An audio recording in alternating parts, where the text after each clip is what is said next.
बोलिए प्रेम से श्री गुरु महाराज की जय।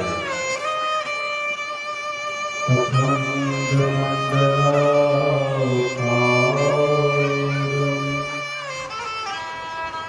व्याप्तं चराचरं तत्पदं दर्शितं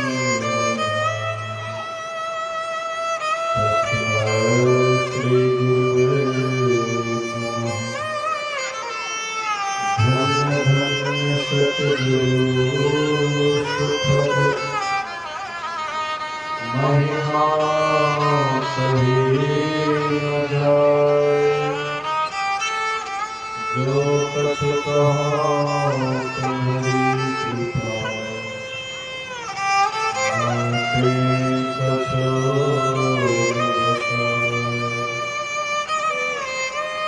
सर्वत्र सर्वदा वर्तमान सद्गुरु महाराज जी के पावन श्री चरणों में कोटि कोटि नमन। उपस्थित गुरुजन, धर्म प्रेमी सत्संगी बंधुओं, पूजनीय माताओं तथा भक्तिमती बहनों,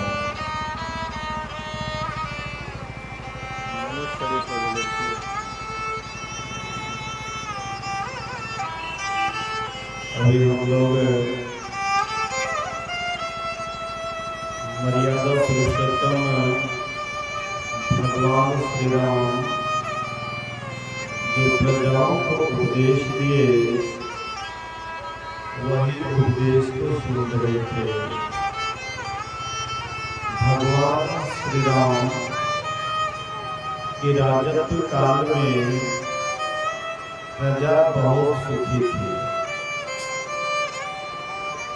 हालांकि दुख नहीं था, ऐसी बात नहीं थी, लेकिन सुख इतना था कि दुख दिला जाता था, मतलब दुख महसूस नहीं होता था, ज्यादा सुखी थी।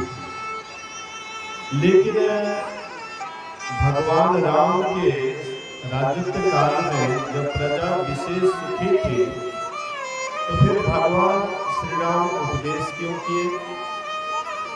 इसका क्या कारण था? तो भगवान श्री राम ने सोचा कि हमारी प्रजा जब तक शरीर में है, संसार में है, तब तक यह शरीर संसार में सुखी है, लेकिन शरीर संसार सदा रहने वाला नहीं है। न तो शरीर सदा रहेगा, न ही संसार सदा रहेगा। इसीलिए हमारी प्रजा जैसे यहाँ सुखी है, यहाँ से जाने के बाद भी सुखी रहे। इसीलिए उन्होंने बैठक किया, सबको बुलाया, गुरुजन को बुलाया, पुरजन को बुलाया, भक्तिजन को बुलाया, स्त्री पुरुष सबको बुलाया। और सबको बुला करके भगवान श्री राम कहते हैं कि हे प्रजाओं, तुम लोग ऐसा मत सोचना कि कहीं मैं ममता में आकर के तुम लोगों को बुलाया हूं, ममता ग्रस्त होकर के तुम लोगों को बुलाया हूं, ऐसा मत सोचना। हालांकि भगवान राम यहां तक छोड़ दिए कि देखो भाई, अगर मैं अनुचित बात कहूं, अगर मैं अनुचित बात कहूं तो तुम मुझे बरसने में देर मत करना, मेरे मुंह को तुरंत चुप कर देना। वही मेरा सेवक है जो मेरे अनुशासन को मानता है। फिर भगवान श्री राम कहते हैं, यह जो शरीर मिला है बड़ा भाग्य से मिला है। ये शरीर को थोड़ा सा हम लोग गौर से देखें, ये शरीर कैसा है। अगर हम इस शरीर के तरफ बढ़िया से देखते हैं तो संसार में जितना भी गंदगी है इस शरीर में उससे भी ज्यादा गंदगी है। यह शरीर जब आपका छूट जाता है लोग इससे नफरत करते हैं, लोग इससे दूर हट जाते हैं। ये शरीर तो सबसे गंदा है, लेकिन राम भगवान इस शरीर को बड़भागी कहते हैं। कारण क्या है? तो भगवान श्री राम इस रहस्य को जानते थे कि मनुष्य शरीर से ऐसा दुर्लभ काम भी हो सकता है जो काम देव शरीर से भी नहीं हो सकता। तो मनुष्य शरीर से कौन ऐसा दुर्लभ काम है जो हो सकता है, और देव शरीर से ऐसा कौन काम है जो नहीं हो सकता है। तो मनुष्य शरीर से परमात्मा मिलन का जतन, योग, ध्यान मनुष्य शरीर से हो सकता है, लेकिन देव शरीर से योग ध्यान नहीं हो सकता। इसलिए देवी देवता इस रहस्य को जानते हैं कि जब तक मनुष्य का शरीर नहीं मिलेगा तब तक हम योग नहीं कर पाएंगे। योग नहीं करेंगे तो परमात्मा से अपने को जोड़ नहीं पाएंगे, और जब परमात्मा से जोड़ नहीं होगा तो परमात्मा एक भी नहीं हो सकते हैं। इसीलिए देवी देवता मनुष्य शरीर के लिए तरसते हैं। बहुत ऐसे मनुष्य हैं जो मनुष्य शरीर में आकर के देवता की पूजा करते हैं, और देवता पूजा करते हैं मनुष्य शरीर की। पूजा करने का मतलब है इस शरीर में आना चाहते हैं, इस शरीर को इसके अंदर में चाहना है, कामना है, तो एक तरह का पूज्य है। तो देवी देवता इस मनुष्य शरीर के तरसते हैं, और हम लोग देवी देवता की तरफ जाते हैं, देवी देवता की अर्चना करते हैं, वंदना करते हैं, पूजन करते हैं। देवी देवता को जिसने पैदा किया है, जो सबको बनाया है, सृष्टि को बनाया है, देवी देवता को भी वह शक्ति दी है। क्या हम उसकी भक्ति करेंगे तो क्या देवी देवता नाराज हो जाएंगे? बहुत आदमी को डर हो जाता है कि कहीं उस परमात्मा की भक्ति करेंगे और देवी देवता को नहीं पूजेंगे तो देवी देवता नाराज हो जाएंगे, कहेंगे हमको शापित न कर दे। भगवान कृष्ण जब इंद्र की पूजा कर रहे थे गोकुलवासी, तो भगवान कृष्ण ने कहा यशोदा मैया से कि माँ ये किसकी पूजा हो की तैयारी हो रही है? बोले कि बेटा इंद्र भगवान की तैयारी, इंद्र भगवान की पूजा की तैयारी हो रही है। क्यों माँ, इंद्र भगवान को क्यों पूजती हो? बोले बेटा इंद्र जब प्रसन्न होंगे तो वे अच्छी बारिश देंगे, और अच्छी बारिश देंगे तो फसल बढ़िया होगा, फसल बढ़िया होगा तो हम लोग आराम से खाएंगे पिएंगे। इंद्र की पूजा नहीं होगी तो इंद्र नाराज हो जाएंगे, वे कुपित हो जाएंगे, और फिर बारिश नहीं करेंगे, हम लोग भूखों मरेंगे।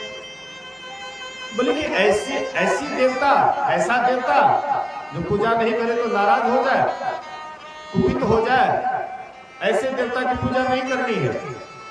कहते बेटा ऐसा बात मत बोलो, इंद्र बहुत नाराज हो जाएंगे। बोले कि नाराज होता है होने दो, लेकिन हम उसकी पूजा नहीं करेंगे। हठ पकड़ लिए। भगवान कृष्ण कहते हैं कि मैं खाऊंगा पीऊंगा नहीं, अगर इंद्र की तुम लोग पूजा करोगे तो हम खाना पीना छोड़ देंगे, लेकिन इंद्र की पूजा नहीं होगी। बोले तब किसकी पूजा होगी?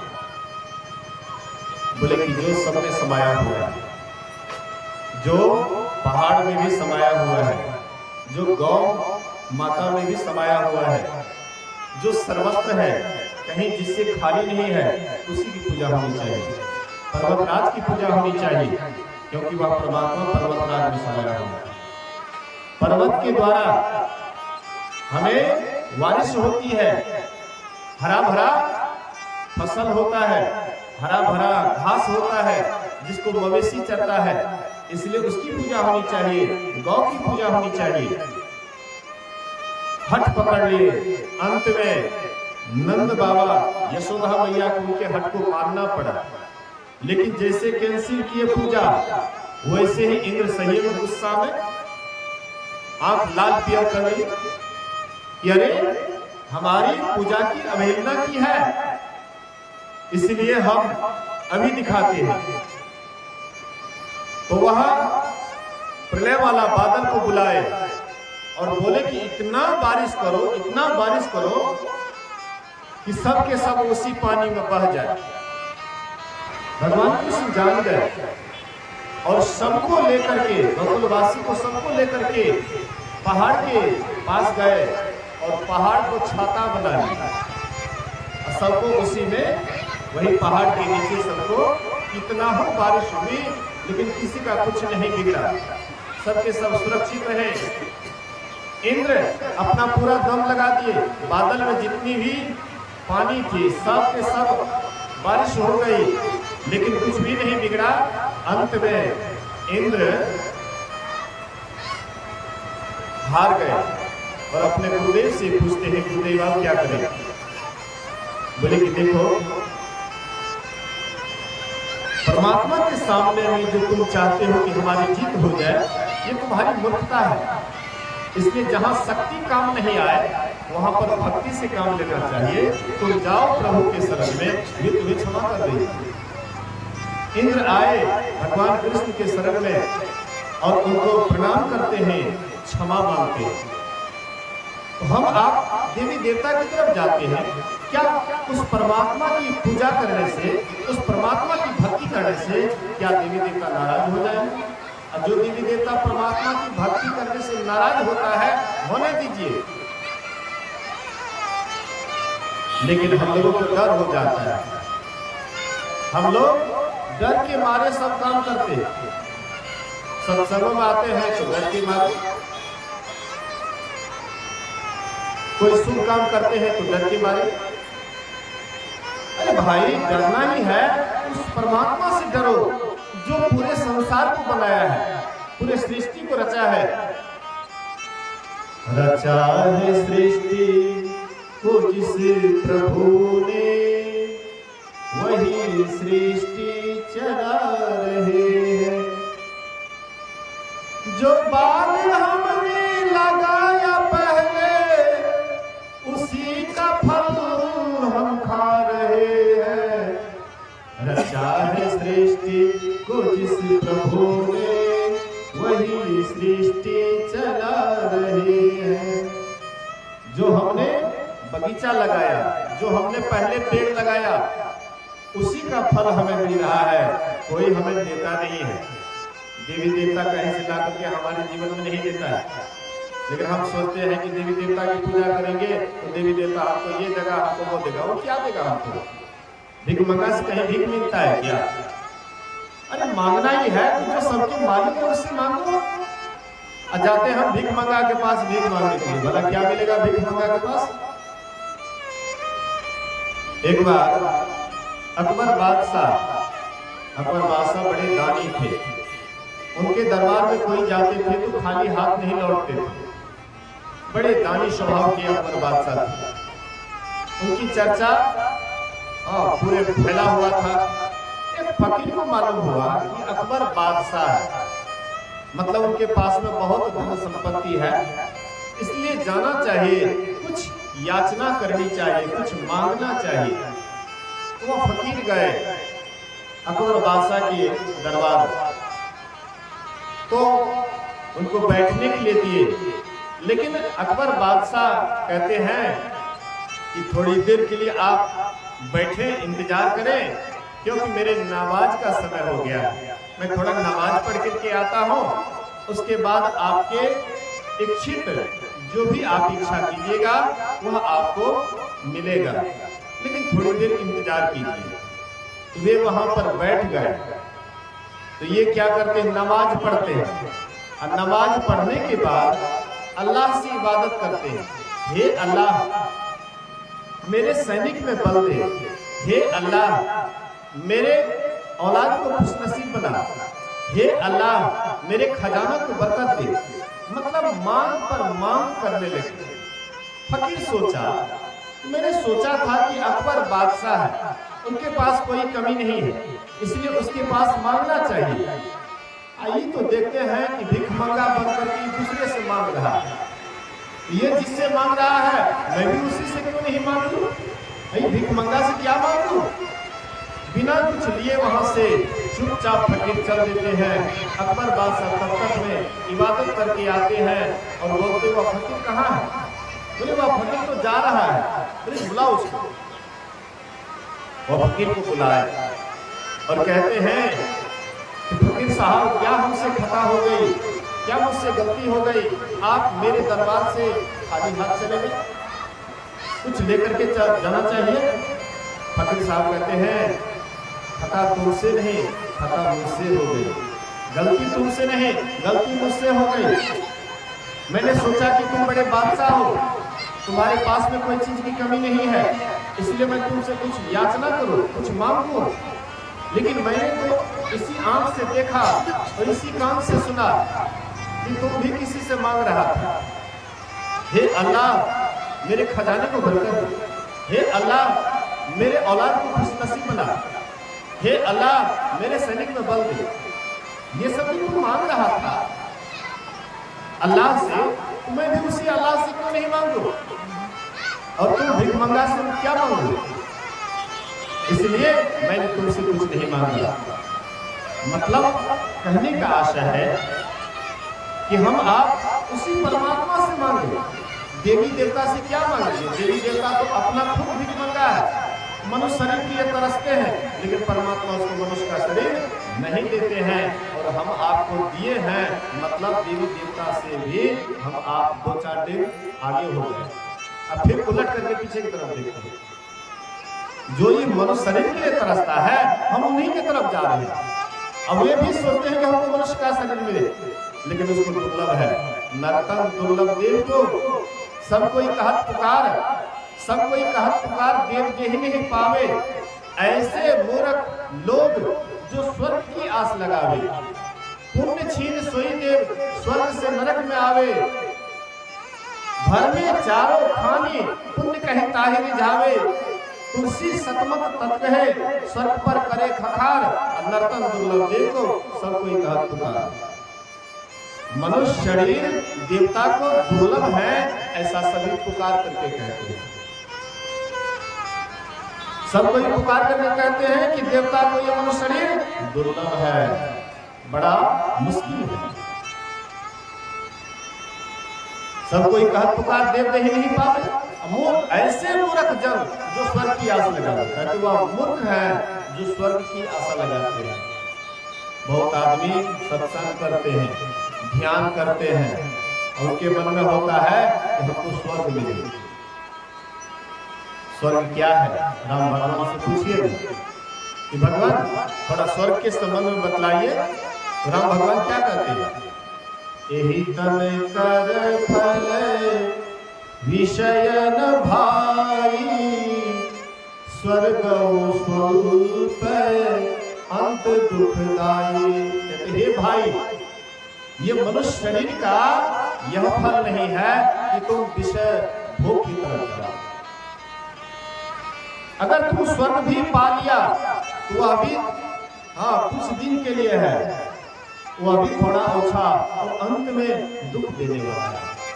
मतलब आप सुख अगर खोजिएगा तो दुख भी आपके पीछे पीछे जाएंगे। जो सुख के पीछे दौड़ेगा दुख भी उसका पीछा करेगा। स्वर्ग अगर आप स्वर्ग के सुख को भोगिएगा तो नरक के दुख को कौन भोगेगा? जो स्वर्ग के सुख को भोगेंगे वही नरक के दुख को भोगेंगे। और जो सुख दुख से ऊपर उठ जाएंगे फिर उसको नरक स्वर्ग से क्या मतलब? नरक स्वर्ग अपवर्ग निशेनी, ज्ञान विराग भक्ति सुख देनी। कहते हैं नरक स्वर्ग अपवर्ग निशेनी सीढ़ी है। ये मनुष्य शरीर से हम स्वर्ग भी जा सकते हैं, ये मनुष्य शरीर से हम नरक भी जा सकते हैं और ये मनुष्य शरीर से हम मोक्ष में भी जा सकते हैं, लेकिन जाना हमको किधर है, निर्णय पहले ही लेना पड़ेगा। मनुष्य शरीर में रह करके हम आपको निर्णय लेना पड़ेगा कि हम जाना किधर चाहते हैं। क्या हम नरक जाना चाहते हैं? किसी से पूछिए कौन कौन नरक जाना चाहते हैं, कौन कौन नरक जाना चाहते हैं, बोलिए तो। कोई आदमी है नरक जाने के लिए तैयार है? बोलिए श्री सदगुरु। एक आदमी नरक जाने के लिए तैयार है और एक संगीत है कोई, लेकिन यो प्रेम से कह रहे थे हम जाने। बोलिए श्री सदगुरु। नरक कोई नहीं जाना चाहते। नरक में दुख होता है। दुख कौन चाहते हैं? कोई आदमी दुख चाहते हैं? कोई आदमी दुख को पसंद नहीं करते, सब सुख को पसंद करते। लेकिन कोई कोई दुख भी आप उठाते हैं तो सुख के लिए ही उठाते हैं।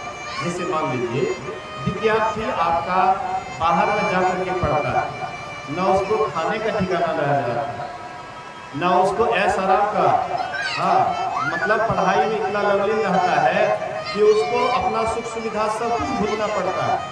और तब वह पढ़ाई करके और जब कुछ बन करके आता है तो लोग उसका आदर करते हैं। तो वह विद्यार्थी जो बाहर में जा करके दुख उठाए पढ़ाई लिखाई का, वह दुख इसलिए उठाए कि आगे चल करके हमको सुख मिलेगा।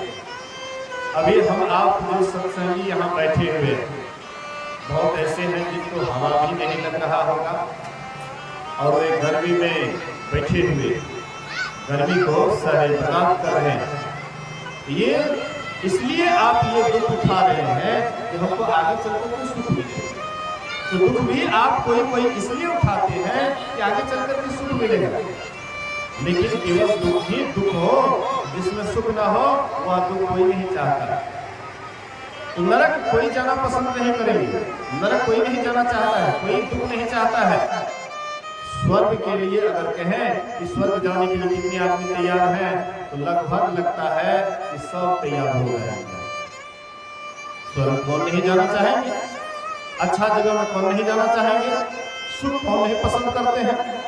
अच्छा बोलिए, स्वर्ग जाने की इच्छा हो या ना हो, लेकिन अपने घर में सुख सुविधा से रहने की इच्छा किनको किनको नहीं है कि हमको पूरा ऐसा आराम का सामान हो, सारी व्यवस्था हो, हाँ एयर कंडीशन हो, एसी लग जाए, एकदम आराम से, एकदम हाँ हाथ हिलाना भी नहीं पड़े, गोड़ भी नहीं हिलाना पड़े, एकदम आराम से सोए रहे, हाँ आराम करते रहे। कौन नहीं चाहता? सबके अंदर में इच्छा है सुख की, इसलिए स्वर्ग की इच्छा सबके अंदर है। जब तक आपके अंदर सुख की इच्छा है तब तक आपके अंदर स्वर्ग की इच्छा है।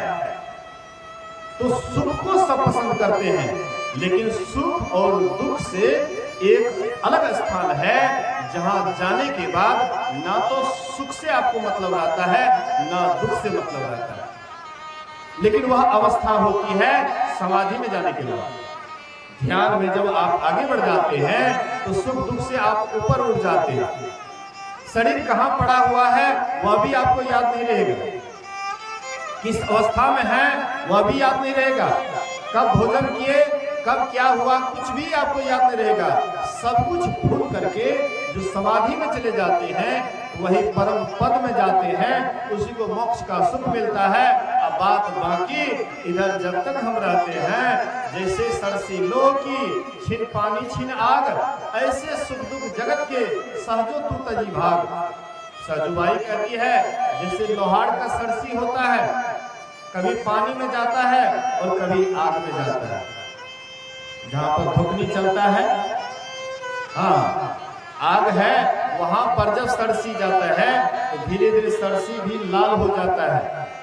लोहा को पकड़ने के लिए अधिक देर तक उसको रखते हैं, सरसी भी लाल हो जाता है, अर्थात सरसी को दुख हुआ, लाल हुआ, दुख हुआ। वही सरसी फिर लोहा को ले जाकर के पानी में डालते हैं, छन से उठता है, फिर वह ठंडा हो जाता है, सरसी ठंडा हो जाता है। तो जिसमें ठंडा होता है उसको सुख लगता है, आग में जाता है गर्म होता है, दुख होता है। ऐसे संसार में जब तक आप रहिएगा, शरीर में जब तक आप रहिएगा, सुख दुख से आप अलग नहीं हो सकते। सुख दुख में ही रहना पड़ेगा, लेकिन सुख दुख से ऊपर उठना चाहते हैं तो आपको स्वर्ग की, मोक्ष की यात्रा करनी पड़ेगी। मोक्ष में जाने के लिए ये शरीर साधनों का धाम है। ये शरीर क्या है? साधनों का धाम, और इसी शरीर में मोक्ष का दरवाजा है, रास्ता है। साधन धाम मोक्ष का द्वारा, पाइल जही परलोक सवारा। ये शरीर को पाकर के जिन्होंने साधना नहीं की, ध्यान नहीं किया, तो वे बाद में पछताते हैं। क्यों पछताते हैं? वे मिथ्या दोष लगाते हैं, झूठे दोष लगाते हैं कि हमारे कर्म में नहीं लिखा हुआ था, इसलिए हमने परमात्मा की भक्ति नहीं की। परमात्मा मेरे ऊपर दया नहीं किए, इसलिए हमने परमात्मा की भक्ति नहीं की। हमको समय नहीं मिला, इसलिए हमने भगवान को नहीं, भगवान का भजन नहीं किया। काल ही, कर्म ही, ईश्वर ही, मिथ्या दोष लगाया, झूठे दोष लगाया। आप जो काम करना चाहें स्वतंत्र हैं। भगवान कृष्ण कहते हैं अर्जुन से, हे अर्जुन, तुम शुभ काम करो या अशुभ काम करो, कोई तुम्हें रोकने वाला नहीं है। चाहे तुम सत्संग में जाओ या वेश्यालय जाओ, तुमको परमात्मा नहीं रोकेगा। परमात्मा को तुम्हें स्वतंत्र कर दिए, तुम जहां जाना चाहो, इधर जाना चाहो तुम जाओ, लेकिन जाने से पहले थोड़ा समझ लो, ढूंढ लो जो काम हम करने जा रहे हैं उसका परिणाम क्या होगा। अगर तुम कर्म करने से पहले परिणाम को समझ गया तो फिर कर्म करने की तुम्हें आवश्यकता नहीं पड़ेगी, तब उस कर्म से तुम बच जाओगे। लेकिन परिणाम को नहीं जान करके अंधाधुंध कर्म करते रहोगे तो फिर परिणाम बाद में तुम्हें ही भोगना पड़ेगा। अनुचित उचित काज कछु समुझी करिए भल का सबको, सहसा करी पाछे पछताए, कहा ही वेद बुद्धि के उपनाई। शुभ हो या अशुभ हो, अच्छा हो या खराब हो, कोई भी कर्म करने का प्रारंभ करें तो सबसे पहले सोच समझ करके करें, होश में रह करके करें। अगर आप कोई भी कर्म होश में रह करके कीजिएगा तो आपसे गलती नहीं होगी। गलती तब होती है जब हम बेहोश हो जाते हैं। जग बेहोश पूछे नहीं संत मते की बात, संत मते की बात लात यम तरते मारी। कहते हैं ये संसार बेहोश है, होश में नहीं है। बेहोश हो करके उल्टा पुल्टा कर्म करते रहता है, जिसका परिणाम होता है यमराज का लात खाते रहता है। यमराज उसको लात से मारते रहता है। मुंगड़ी ने मारत प्राण निकासत, विकल होय शरीर, करो ने मनवादिन की तदबीर। वह दिन का होश करो जब यमराज तुम्हारे छाती पर बैठेंगे, मुंगड़ी मार करके आप तुम्हारे प्राण को निकालेंगे, और उस समय में कितना हो चिल्लाओगे, माई बाप या किसी को भी पुकारोगे, कोई बचाने वाला नहीं आएगा। इसलिए संत महापुरुष कहते हैं कि झूठे तुम परमात्मा को दोष लगाते हो, परमात्मा तो तुम्हें कर्म करने के लिए स्वतंत्र छोड़ दिया है। इस शरीर से हम जैसा कर्म करना चाहें कर सकते हैं। ध्यान, इस शरीर से अगर हम ध्यान करके ऊपर उठना चाहें तो वह भी कर सकते हैं। हमें जो ये जो इंद्रियां हैं, 5 ज्ञानेंद्रियां, ये अधोमुखी है, लेकिन ध्यान में उर्मुखी होते हैं। अधोमुखी होइएगा विषयों की तरफ जाइएगा, उर्मुखी होइएगा तो हम परमात्मा की तरफ, ईश्वर की तरफ जाएंगे। तो कहने का आशय है, मतलब है कि हम आपको अधोमुखी नहीं उर्मुखी होना चाहिए। इसके लिए हम आपको सुमरन भजन करना चाहिए। जगजीवन साहब कहते हैं, साधो सुमिरन भजन करो, साधो सुमिरन भजन करो, मन मह दुविधा आनहु नाही, मन मह दुविधा आनहु नाही, सहज ध्यान धरो, सुमिरन भजन करो। जब ध्यान का समय होता है तब देखिएगा, जब आप सोचिएगा कि ध्यान करें तब मन दुविधा में पड़ जाता है कि ध्यान करें कि नहीं करें। बोलिए श्री सद्गुरु। जब आप ध्यान करने के लिए बैठिएगा तो मन में दुविधा होगा कि ध्यान करें कि नहीं करें, और जब भोजन का समय आ जाता है तब मन में दुविधा नहीं आता है भोजन करें कि नहीं करें। इसलिए अवश्य मन में भोजन करिए कि नहीं करिए, मन में से दुविधा नहीं आवे छे। हाँ, दुविधा नहीं आवे छे। दुविधा मतलब भोजन करिए कि नहीं करिए, खाइए कि नहीं खाइए, ये बात नहीं आता है। जैसे भूख लगी कि अगर कहीं विलम्ब हो गया तो कहीं मार भी खाना पड़ता है, डांट भी खाना पड़ता है, फटकार भी खाना पड़ता है। शायद हम उसके जगह पर कभी गए नहीं, उस स्थिति को नहीं देखे हैं, इसलिए डांट फटकार भी देते हैं, मार भी देते हैं, गाली गलौज भी करते हैं। नहीं करना चाहिए।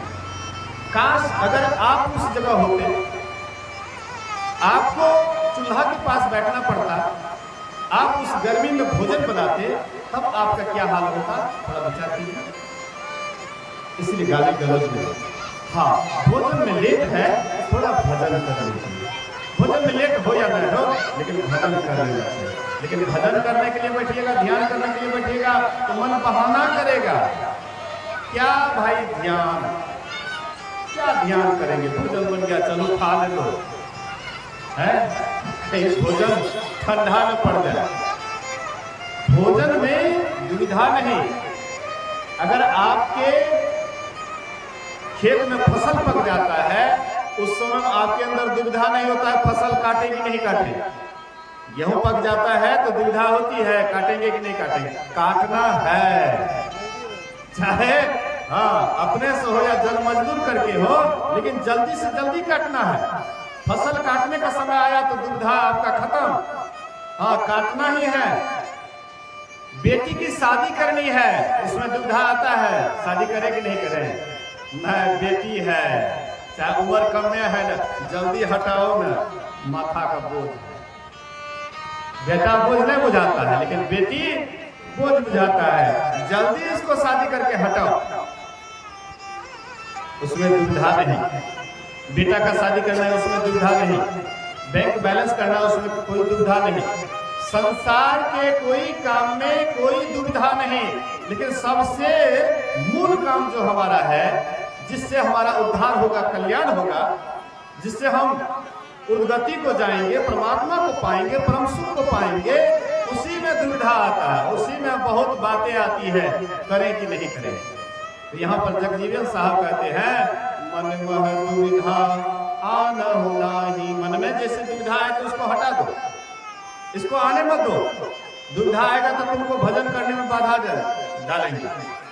मन में दुविधा आना होना ही, सहज ही ध्यान धरो। एकदम सहज में, ध्यान में, जैसे ध्यान का ख्याल आ जाए, उसी समय एकदम मन को शांत करके, स्थिर करके, जहां आप है, जिस स्थिति में है, एकदम सहज में हो जाइए। ध्यान करने का मतलब ये नहीं है कि शरीर को जबरदस्ती, हाँ मतलब हट करना है, नहीं बैठ पाते हैं, जबरदस्ती बैठे हुए हैं, पैर दुख रहा है, आंख दर्द कर रहा है, या और कोई परेशानी है, हट नहीं करना है। स्वाभाविक, ये राजयोग है, हठयोग नहीं है, राजयोग। एकदम स्वाभाविक से आप बैठे। अगर सहजता में आप ध्यान करेंगे तो ध्यान में इतना मन लगेगा कि आपका मन ध्यान करने से कभी हटेगा ही नहीं। बड़ा आनंद आएगा, बहुत मजा आएगा। फिर ध्यान से आपको दुविधा नहीं होगा, नहीं ध्यान करना है। तब आपको मन होगा कि कब समय हो कि हम ध्यान पर बैठे। जिसको ध्यान में जब कुछ आनंद आने लग जाता है तो उसके मन में होता है कि ध्यान करना है। जिसको नहीं आनंद आता है तो ध्यान तो करते हैं, लेकिन कुछ हो तो देखते नहीं है, कुछ सुनते हैं। सुनने में आता है कि अंदर में लोग प्रकाश देखते हैं, शब्द सुनते हैं, हमको तो कुछ दिखाइए नहीं पड़ता है, कोनो सुनबे नहीं करते हैं, और किए थे ध्यान करके छोड़ देते हैं। एक आदमी एक पत्थर को तोड़ रहा था, घन से पत्थर को तोड़ रहा था। तो 1 2 3 4 करते करते 100 चोट जब मारता है तो पत्थर 2 टुकड़ा हो जाता है। तो वह आदमी रोने लगा। कोई आदमी पूछते हैं कि भाई क्यों रो रहे हो? बोले आखिर में यह 100वां चोट में फूका। हाँ, 2 तरफ हुआ, लेकिन 99 चोट मेरा बेकार चला गया।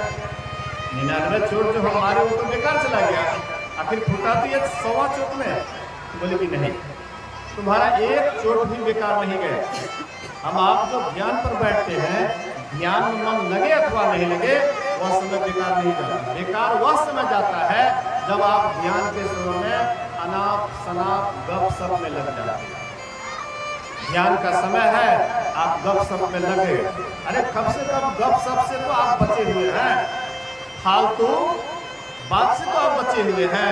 मौन हो जाते हैं, आंख बंद कर लेते हैं, चाहे उस समय में कुछ घटना हो या ना हो, लेकिन अगर आप करिएगा तो कभी न कभी घटना घटेगी।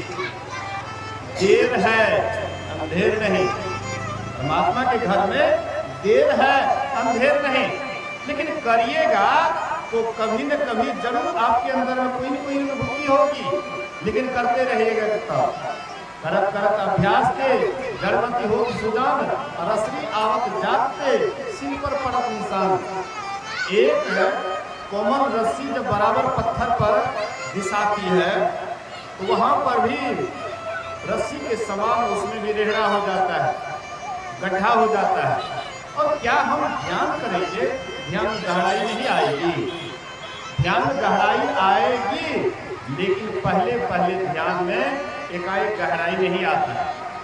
बहुत कोशिश करने पर गहराई आती है। और जब गहराई आती है तब आपको किसी को कहना नहीं पड़ेगा कि ध्यान का समय हो गया, बैठिए। तब आपको बिना कहे सुने आप अपने मतलब जो है तैयार हो जाइएगा कि अभी ध्यान का समय हो गया है, सब काम धाम को छोड़ करके आप चले जाइएगा बैठने के लिए। लेकिन जब तक आपको आनंद नहीं मिल रहा है तब तक तो आपको कहना पड़ेगा है ध्यान के समय पहले बैठिए, ध्यान पर कहना पड़ेगा। फिर भी मन नहीं होगा बैठने का, मन तो पर भी नहीं होगा, लेकिन पहले मन को फुसलाना पड़ता है, हाँ समझाना पड़ता है। और जब मन को आनंद आने लग जाता है तब समझाने की कोई आवश्यकता नहीं। एक सेठ जी कुतुर पालते थे। बोलिए श्री सद्गुरु। कुतुर समझते हैं, कुत्ता का बच्चा, छोटा सा कुतुर पालते थे। तो कुतुर को क्या करते थे, प्रेम प्यार से कंधे पर ले लेते थे, कभी कपार पर ले लेते थे। हाँ, जब सेठ जी कहीं से आते तो वह बच्चा को लाड प्यार से कंधे पर रख लेते, कपार पर रख लेते। धीरे धीरे उसका आदत पड़ गया उसके कपार पर कंधे पर चढ़ने का। धीरे धीरे वह बड़ा हो गया। अब कहीं से भी सेठ जी आते तो छरप करके उसके कंधे पर चढ़ जाते, कपार पर चढ़ जाते। धीरे धीरे उनके शरीर को लहवालहान कर दिए। एक दिन सेठ जी बड़े उदास होकर के रास्ते से जा रहे थे। उधर से एक महात्मा जी आ रहे थे। महात्मा जी सेठ जी को देखते हैं बड़े उदास। कहते हैं सेठ जी क्या बात है, बहुत चेहरा आपका उतरा हुआ है, उदास है, क्या बात है? कहते क्या कहे महाराज, छोटा कुतुर था, छोटे से हम उसको पाले थे, तो पहले तो प्रेम प्यार से उसको कांधे पर कपार पर लेते थे, लेकिन अब उसका आदत पड़ गया है, हिस्सक पड़ गया है। कहीं से जाता हूं तो वह छड़प करके मेरे माथे पर चढ़ जाता है। देखिए शरीर को लहवालहान कर दिया है। महात्मा जी कहते हैं देखिए मैं आपको एक उपाय बतलाता हूँ, इस दुख से आप छूट जाइएगा। बोले क्या उपाय है? बोले कि कहीं से आप जाइएगा तो एक डंडा रखिएगा, कहीं से जाइएगा डंडा रखिएगा, जैसे आपके नजदीक आएंगे 2-4 डंडा धरा दीजिएगा, उसको मोह ममता में रखिएगा, 2-4 डंडा धरा दीजिएगा, फिर वो क्या करके भाग जाएगा। इस तरह से कुछ दिन कीजिएगा ना, 1-2 हफ्ता कीजिएगा, धीरे धीरे उसका आदत जब ठीक हो जाएगा फिर आपके माथे पर चढ़ेंगे नहीं। तो शुरुआत में जैसे आते थे 2-4 डंडा दे करके उसको भगा देते थे, इस तरह से कुछ दिन किए तो उसका आदत छूट गया। इसी तरह से हम आपका मन भी सदा हम आपके माथे पर बैठे रहता है। जो मन कहता है ध्यान मत करो तो हम ध्यान नहीं करते हैं, मन कहता है सत्संग मत जाओ, हम नहीं जाते हैं। मतलब जो मन कहता है वही हम करने लग जाते हैं। ये कुत्ता धीरे धीरे हमारे माथे पर बैठ जाता है। लेकिन इसको फुसला करके, प्रेम प्यार से, या कभी कभी डंडा दिखा करके, डांट फटकार करके, इस तरह से धीरे धीरे जब मन आपके अनुशासन को मानने लगेंगे, आपके कथनानुसार चलने लगेंगे, तो फिर मन को ही आनंद आएगा। भजन में हो आनंद आनंद, बरसत बिसत अमी के बादल, भिंजत है कोई संत, भजन में हो आनंद आनंद। जब ध्यान में आप ऊपर चढ़िएगा तो आपको एक विचित्र आनंद मिलेगी, ऐसा आनंद मिलेगा जो संसार में आपने कभी नहीं देखा है। विषयों का आनंद ये क्षणभंगुर आनंद है, थोड़ी देर के लिए मिलता है और फिर वह बिछुड़ जाता है। लेकिन ध्यान का आनंद एक बार पा लीजिए, वह आपको, वह जो पाने का जो आपको हिस्सा है, याद है, वह याद से आप जल्दी विस्मृत नहीं होइएगा। इसीलिए संत महात्मा बतलाते हैं, इसके लिए ध्यान सबको करना चाहिए। ऐसा नहीं सोचना चाहिए कि हमसे यह काम नहीं होगा। बहुत आदमी सोचते हैं कि हमसे यह काम नहीं होगा। जो पहले हार जाते हैं कि हमसे काम नहीं होगा, तो शायद उससे काम होगा भी नहीं। लेकिन नहीं भी हो रहा है, अगर आप प्रयास जारी रखेंगे, एक दिन आपसे वह काम हो जाएगा।